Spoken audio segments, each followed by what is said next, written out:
Un musée du chemin de fer dans une gare encore en activité en région parisienne et desservi par le TER. Cette semaine, je vous propose de découvrir Rosny-Rail à Rosny-sous-Bois, dans le département de la Seine-Saint-Denis. Un musée consacré à l'histoire du chemin de fer et à celle des cheminots qui le font vivre. Bonjour et bienvenue dans Aiguillage. Rosny-Rail est installé en région parisienne, dans les sous-sols de la gare de Rosny-sous-Bois. Pas d'excuse de ne pas y venir en train. Au départ de la gare de l'Est, elle est accessible par la ligne E du RER, tandis que des TER et autres trains grandes lignes ne font que la traverser sans s'y arrêter.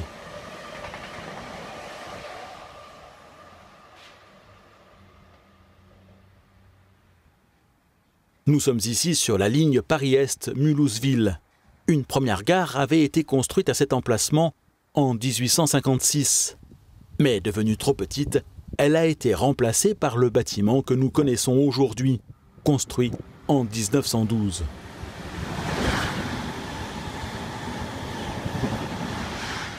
Installé dans l'un des sous-sols de la gare, le musée devait à l'origine abriter un club de modélisme ferroviaire.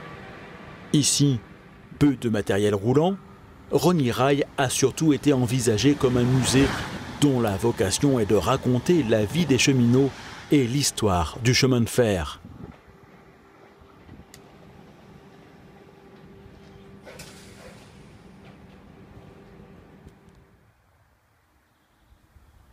Avant de rentrer dans ces locaux, vous pourrez toutefois faire un tour à bord d'une draisine classique ou à bras, selon votre humeur et votre courage.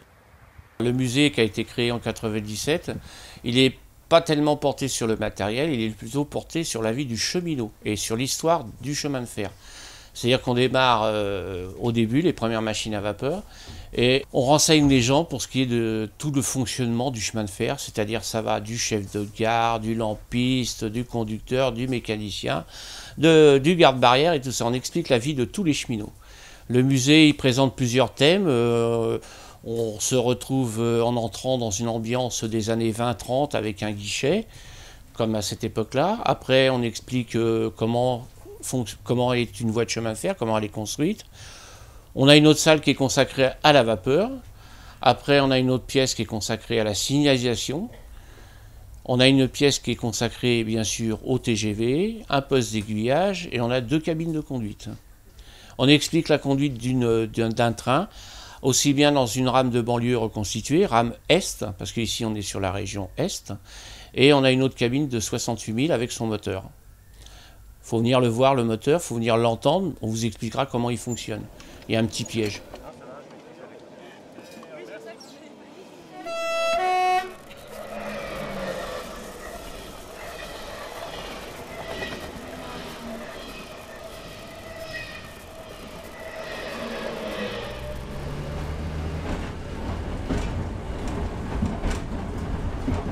C'est un peu par hasard que finalement le musée Rosny-Rail a été créé. On le doit aux membres d'un club de modélisme ferroviaire à la recherche d'un local. Il a été créé en 1997 justement par des amis d'un club de modélisme ferroviaire qui était à Noisy-le-Sec. Ils étaient à la recherche d'un local sur la ville de Noisy-le-Sec. Et comme il y a beaucoup de locaux SNCF, ils pensaient peut-être trouver un local vide. Et ils se sont adressés à la direction de la com de Paris-Est.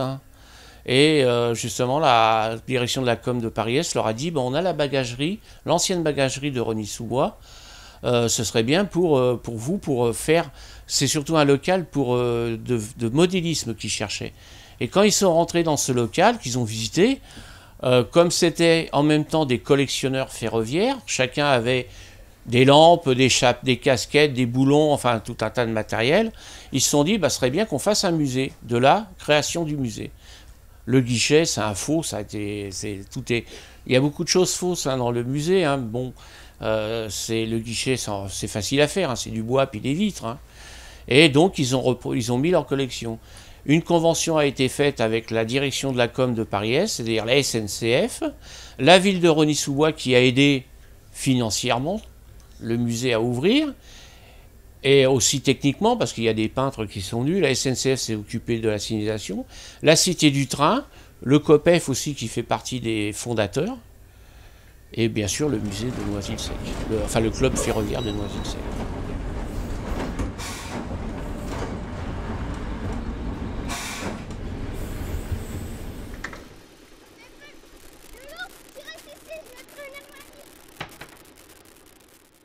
Mais entrons à l'intérieur du musée pour nous retrouver à bord de la cabine d'un autre engin et percer le secret entretenu autour de son moteur. Bon voilà, vous êtes à bord d'une cabine de 68 500, la 530 exactement.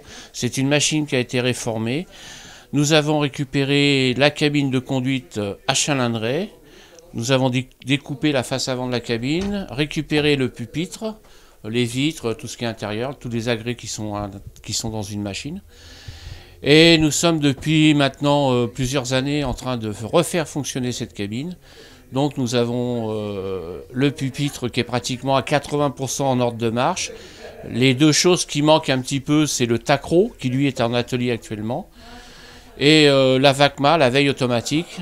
La veille automatique de contrôle par maintien d'appui, ce que certains appellent le mort. Le pupitre est fonctionnel, le moteur est fonctionnel, le signal sonore est fonctionnel. On est à peu près à 80% du fonctionnement.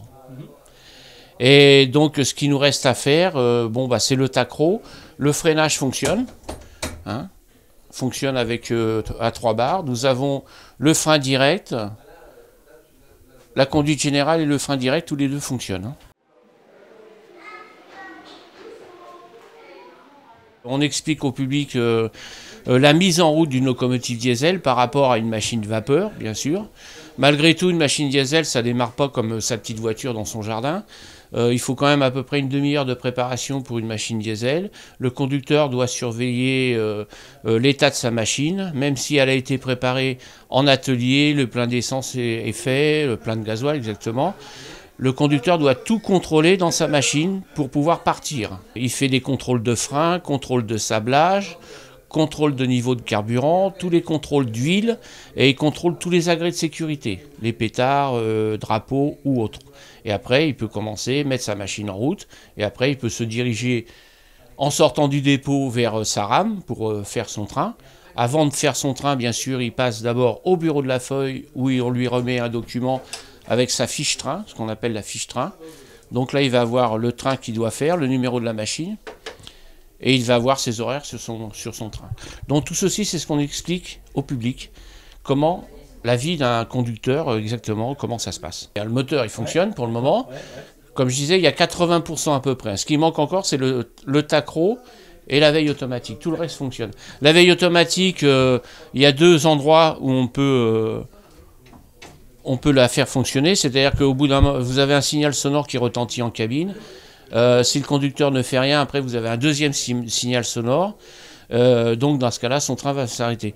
Alors vous avez soit au niveau du volant, alors ça c'est un volant de traction, au niveau du volant, ou le cerclo comme certains en termes cheminots, ou alors sans ça au niveau des pédales. Les deux vont fonctionner en même temps. On est, je vous dis, à presque pratiquement 80%. Par la suite, la personne, c'est quelqu'un c'est un bénévole du musée, c'est un ancien ingénieur électronicien à la retraite, donc il travaille chez lui pour faire ça. Il travaille, tout ce qu'il fait, il fabrique lui-même. C'est-à-dire que lui, au départ, on a uniquement le pupitre et on ne savait même pas à quoi tous les fils, à quoi ils servaient. Donc il a fallu repérer tous les fils, voir sur le pupitre au niveau des cadrans, voir où ils allaient. Après, comprendre le fonctionnement et après faire des programmes avec de l'électronique, faire des programmes sur des cartes pour mettre ce moteur en route. Le moteur, le pupitre, la machine en route. Bien sûr, si beaucoup de pièces d'origine ont pu être récupérées sur une vraie machine, ce n'est pas le cas du moteur dont le fonctionnement est simulé par un enregistrement sonore. Et c'est là le grand secret de ce simulateur de conduite grandeur réelle.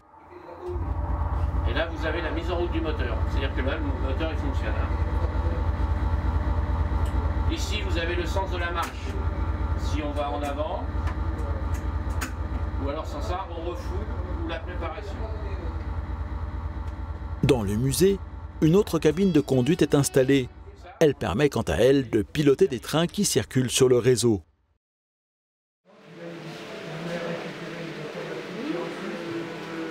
230,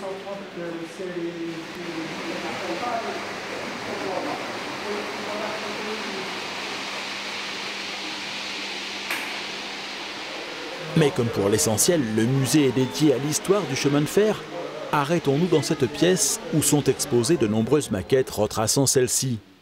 Leur auteur est Robert Gesueli, qui a mis au point pour leur donner de la vie une technique de création de personnages dont je vous reparlerai dans un autre numéro d'Aiguillage. Robert est un passionné d'histoire, pas seulement ferroviaire, mais ce sont des souvenirs d'enfance qui l'ont amené à réaliser ces maquettes. Quand j'étais petit, j'habitais d'un côté du pont Pasteur qui surplombe les voies de la gare Montparnasse. Et quand on passait de l'autre côté du pont, on passait dans la fumée et la vapeur des trains. C'est comme ça que j'ai commencé à baigner dans une atmosphère ferroviaire. Et malheureusement, un jour, il y a un mur qui a été construit à la place du parapet du pont et on ne voyait plus les trains. Ça a été un drame dans ma vie. Et puis ensuite, les trains sont passés à l'électricité, ils n'avaient plus le même charme. Ce double drame a amené Robert Gesueli à s'intéresser au modélisme, une pratique au travers de laquelle il retrouve à la fois ses souvenirs de jeunesse et son intérêt pour l'histoire. Le modélisme, c'est une bonne entrée pour s'intéresser à l'histoire. Parce que bon, il faut pas bricoler idiot, il faut essayer de se documenter. Et puis ça amène de fil en aiguille à s'intéresser à différents chapitres de l'histoire, qui m'intéressent d'ailleurs par ailleurs. J'ai commencé par la préhistoire, les dinosaures, ensuite les hommes préhistoriques, ensuite l'Antiquité. Moi, toute l'histoire m'a intéressé. Mais au point de vue reproduction, je me suis concentré sur les chemins de fer. Et particulièrement sur l'époque de la vapeur, qui était celle de ma jeunesse. C'est-à-dire que moi, ce qui m'intéresse, c'est pas de faire tourner des trains. C'est joli, c'est intéressant, mais moi, c'est pas de faire tourner des trains, de faire des manœuvres, tout ça qui m'intéresse. Moi, c'est de fabriquer, c'est de construire. Alors, je me suis monté petit à petit une collection de matériel, notamment de locomotives, en bricolant des modèles. Parce que de toute façon, moi, dans le montage d'un kit, ça a commencé à m'intéresser quand je voyais comment je pouvais le modifier pour faire un autre modèle qui m'intéressait plus. Et pour faire ces modifications, au début, j'ai fait comme tout le monde. J'ai utilisé du métal, j'ai découpé du plastique, j'ai collé du plastique. Et puis, petit à petit, j'ai incorporé du carton. Et je me suis aperçu que le carton, c'était beaucoup plus facile à travailler. Et qu'on arrivait à faire des choses intéressantes avec. Et petit à petit, mes modèles sont devenus tout en carton. Les bâtiments, mais aussi les personnages, que Robert s'est mis à fabriquer faute de trouver ce qu'il cherchait dans le commerce. Avant la guerre et après la guerre, les trains roulaient essentiellement sur des rails entourés d'une gare et puis d'un poste d'aiguillage, mais il n'y avait pas de décor, il n'y avait rien. Et puis petit à petit, dans les années 50, 60, 70, le décor s'est amélioré. Maintenant, les trains sont perdus dans le décor. Alors, dans le décor, il y a aussi des personnages. Alors, il y a de plus en plus de personnages sur les dioramas. Alors, il y a des gens qui animent très bien leur diorama avec des personnages en plastique du commerce, mais le fait de les faire en carton, ça augmente les possibilités dans la mesure où on peut faire des personnages dans des costumes qui ne sont pas offerts dans les gammes des fabricants. Notamment lorsqu'on traite des sujets historiques, on traite très peu de personnages de certaines époques, de certains pays. Et comme moi, je traite beaucoup de sujets anciens, je fais des personnages anciens en carton. Les personnages, en fait, j'ai monté une collection de trains anglais. Parce que, là, j'ai suivi le conseil de Clive Lamigne, qui disait qu'il ne fallait pas faire des collections hamster, qu'il fallait se concentrer sur une époque, un type de matériel. Alors moi, je m'étais concentré sur les trains anglais du 19e siècle. Notamment de l'époque victorienne. Et comme, pour mettre autour de ces trains, en France, on ne trouvait pas de personnages. Non pas qu'on ne trouvait pas d'anglais, mais c'est que les trains anglais, parce que les Anglais ont toujours des particularités, ne sont pas en HO, mais en 00, c'est-à-dire au 1,76e, au lieu d'être au 1,87e. Et en France, on ne trouvait pas de personnages au 1,76e. Alors j'ai commencé à en faire, toujours pareil, j'ai commencé à faire avec des bouts de fil électrique, des perles, et puis tout ça, des bouts d'allumettes. Et puis petit à petit, j'ai mis du carton, puis j'ai fait tout en carton parce que c'était tellement plus facile. Et comme promis, dans un prochain numéro d'Aiguillage, je vous raconterai la suite de cette histoire, car Robert a mis au point une technique pour la création de ces personnages, qui est reprise notamment par les membres de la section féminine du Rail Club de Meaux.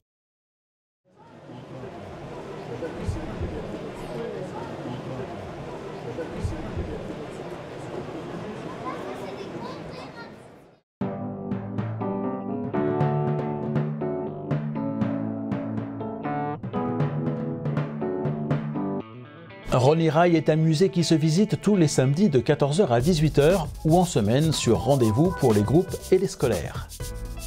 La semaine prochaine, nous rendrons visite à un club de la région lyonnaise, le chemin de fer privé de la Mulatière, dont je vous présenterai le réseau à l'échelle HO, dont la visite est ouverte au public une fois par mois. Merci à toutes celles et à tous ceux qui permettent à cette nouvelle saison d'Aiguillage d'exister. Soutenez-vous aussi à votre tour Aiguillage en devenant un aiguillonnaute VIP. Pour un montant laissé à votre libre appréciation, vous pourrez accéder à une version sans publicité des reportages d'Aiguillage et à la possibilité de les télécharger très simplement et en haute définition.